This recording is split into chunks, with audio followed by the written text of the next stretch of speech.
Thank you very much. Of course, I will also extend my thanks to the people who were responsible to organize this meeting. And I would like to thank first and foremost Chantal Pradine, with whom I'm now involved for 15 years on this in this field. And I have to say that that is a very fascinating topic, and I will also address a few topics that will stress that. So I'll also have my opinion on Georges Pompidou and his opinion on roadside trees. As a historian, I have my own view on this. And there's also an ambivalent attitude I have. Well, I'll also talk about road and road equipments, generally speaking. These are booklets which I have published, which summarize the new developments in the field of traffic and also in the fields of urbanization.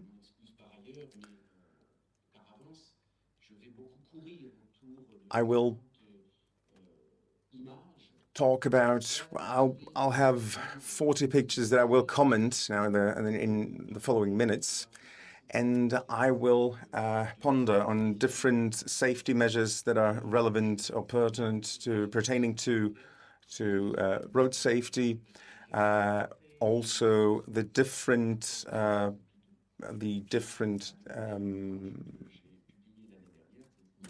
declarations that have been made by the local authorities pertaining to road safety. And I would also like to add that road safety has also been, in 1993, has had a kind of an iconic picture with a city that has almost been, in Mazani, a city which has been almost erased from the map. So I will read through again and interpret Georges Pompidou's stance on that. After 1968, we are still going through that post-68 phase. And this is also referring to the letter he wrote in 1970, a letter that I recovered, so to say, in 1999. And this letter is very important because it draws the question as how the tree is important to the civilization. So it is somehow related to civilization, and it is indicative of a trend in a civilization. So there different situations who are far more dramatic and who are far more urgent. For instance, we've been talking about Ukraine, but we also have to address some topics that are near us, that are just next to us, that are in our immediate environment. So one of them is this article you can see here that has been published in 1999.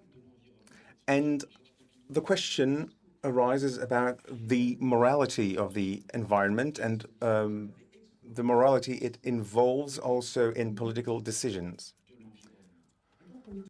So we're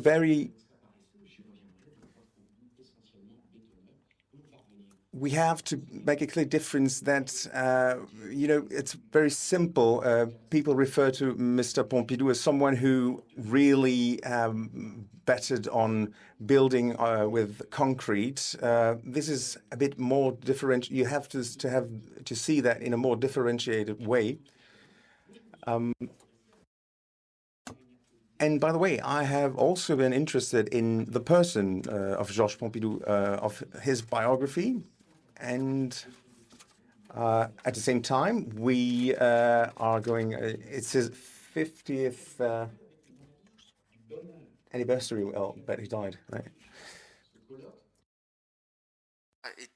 And there's a symposium where we have the book, and Pompidou is sitting in his car in the lot, and this cover of the book is the one which has been kept on the right-hand side, with Briançon with his wife, and also the cover of the book which was chosen for Georges Pompidou, that the president wrote the preface of this book. And I will come back to the Pompidou story with research that, Georges Pompidou, a town planner in the Paris region, and my work, regarding this topic on the periods. And I published also, apart from these two books, at the time of the 30 glorious years. There was a kind of landscape, specific landscape we will come back to, but also, with Chantal, you send me pictures. I was also a commissioner of this cultural exhibition when the World Exhibition of Car were very prosperous in a few years ago, talking about mythical roads. And I spoke about 3 avenues in this road festival, which are trying to organize in a hall, which the hall number 5 of the World Car Exhibition. And we had more than 500,000 visitors. And so the idea was not only to exhibit cars when we do it at the World Exhibition, but also expose the road safety which was present, but also exhibit, through the Musée des Ponts et Chaussées, Vaton Museum, some nice 3 avenues in the background. And so in my mind, I have this historical image that something which took place, which should never have taken place. And that was a kind of very nice, we're in 1937 with the international exhibition. There was a project which never was materialized, showing a France, a kind of popular France, with where the holidays were paid with first holiday colonies also. And there were trees, as you can see, but also in my book, I exhibit also some road equipments, and road equipments at that time, anyway, a kind of dimension of beauty with the 3 avenues in 2018. And so as you can see, we can get rid of cars, for example. Now, starting from this, this museum, Latin, from Latin, there's an exhibition called Panorama, which Michel Labrousse organized, and also recalled that beauty is a natural signal, and then the hard wood trees planted in the 19th century had a meaning dedicated to trees also. And he recalls on that page that the choice of species would give indications that that poplars would indicate the presence of water, for example. And so depending on the tree, there was a symbol and indicating the presence of something, which is a natural signal, actually. And so, talking about devastation, there's what we call the ugly France. The association of France countryside, which was Carnac, and next to this alignment of trees, we have this devastation. And the countryside, is not planned, is not developed. And every year, it's not a real great honor to the city hosting the people. And so it's not really a flattering landscape. And we were also talking about the roads, stakes, intimidation, road intimidation, talking about atmosphere pollutions, which are hindrances, to develop the area. And also not mentioning the various associations, but it is a very big challenge that we have to deal with in our various regions. So this is why, some not long ago, and there are people here in this hall with Eric Alonso also, we decided to present his works. His works, he's going to make a presentation this afternoon or tomorrow. But anyway, we try to understand the road. What does the road tell us in terms of imagination? What is still remain to be told? And this shows, I mean, the kind of humanism we find. And of course, I mean, there's a kind of international network preserving the historic road with one of my colleagues who took part, and we got in touch with Chantal, and organized a series of conferences in the United States to try and think about this, the aesthetics and beauty of these roads. And what happened, I mean, so we reflected around the road civilization.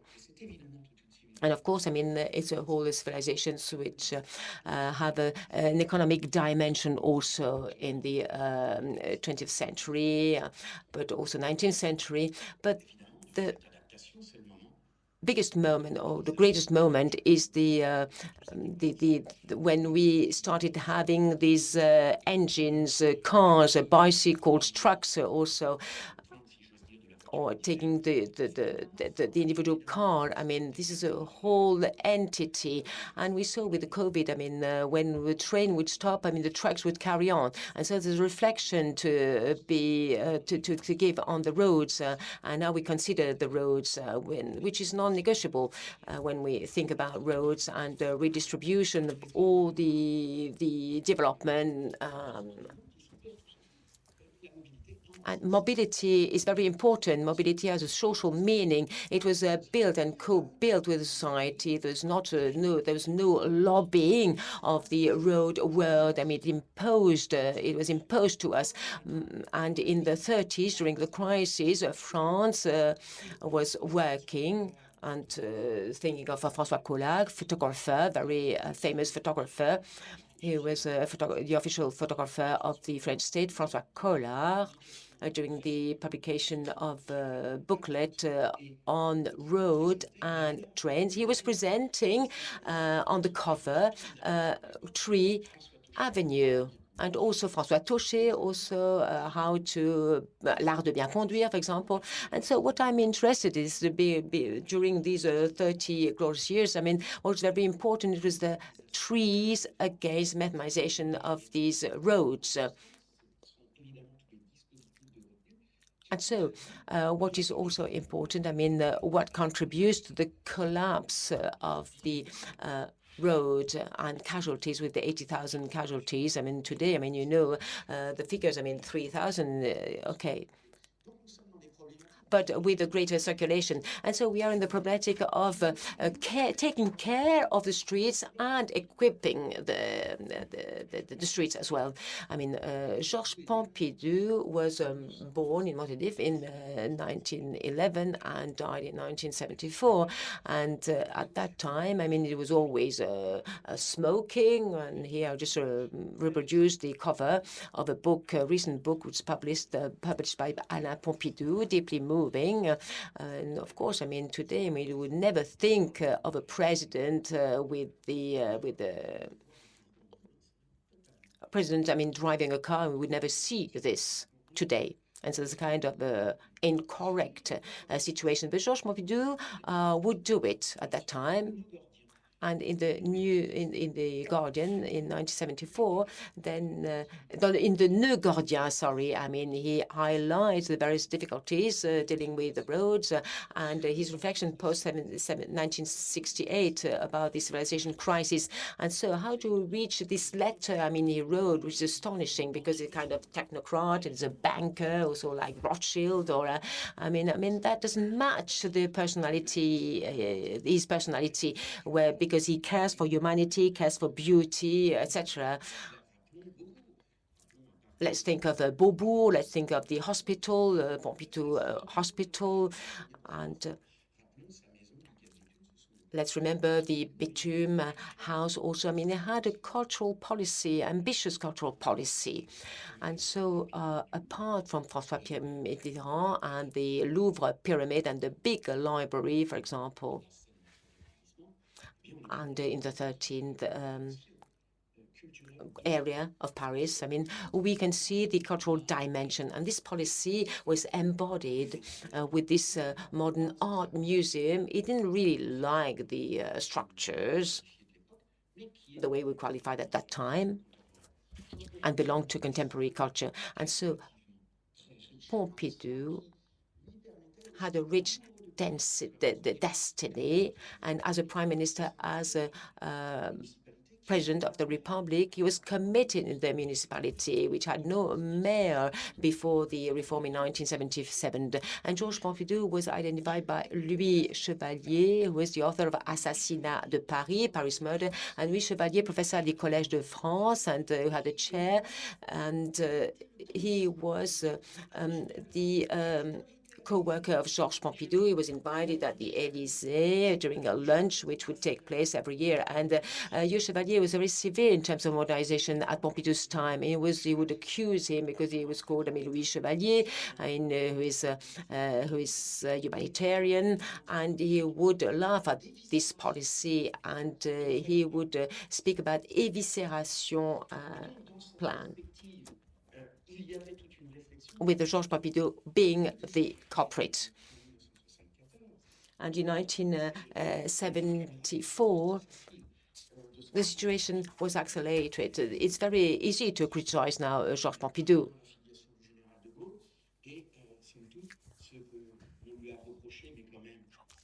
So what he was reproached with, I mean, that this would be to add too much concrete in the city.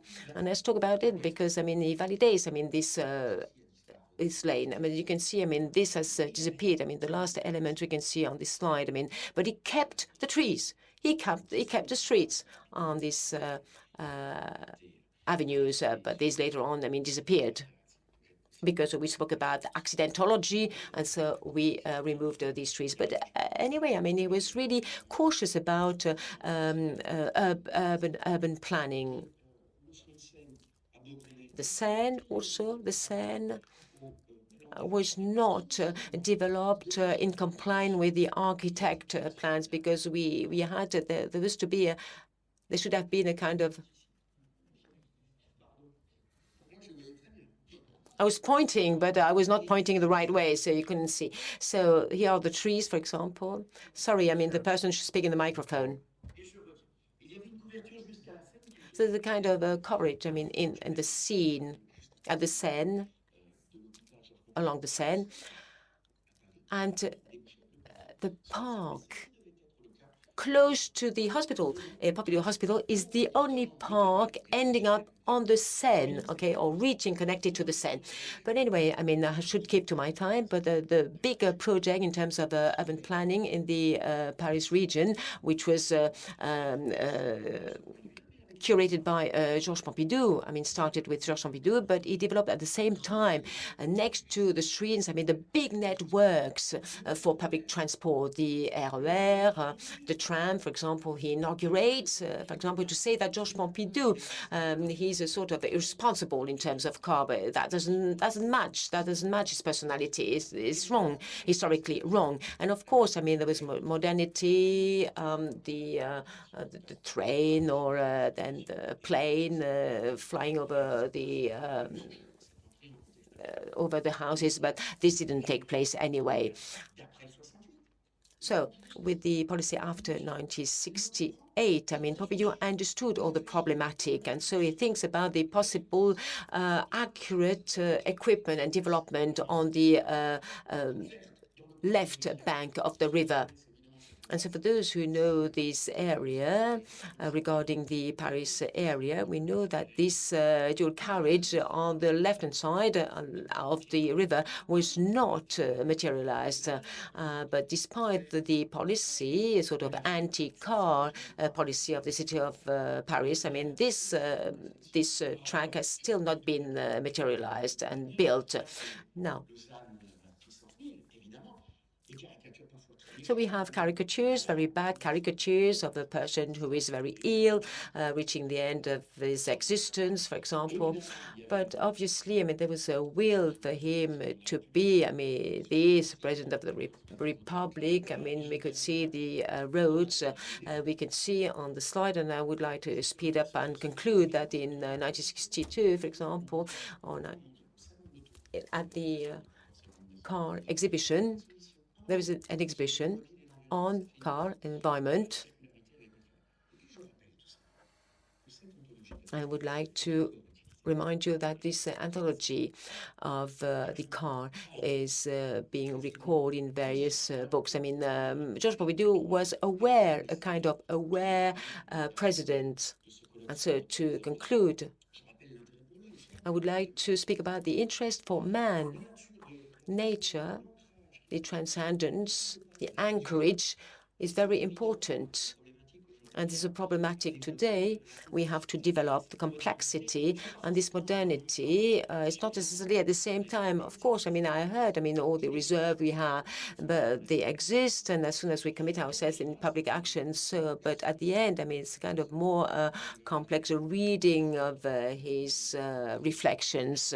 And so I would like to thank Chantal Prading for giving me the floor and having the opportunity to share with you the result of my research. Thank you.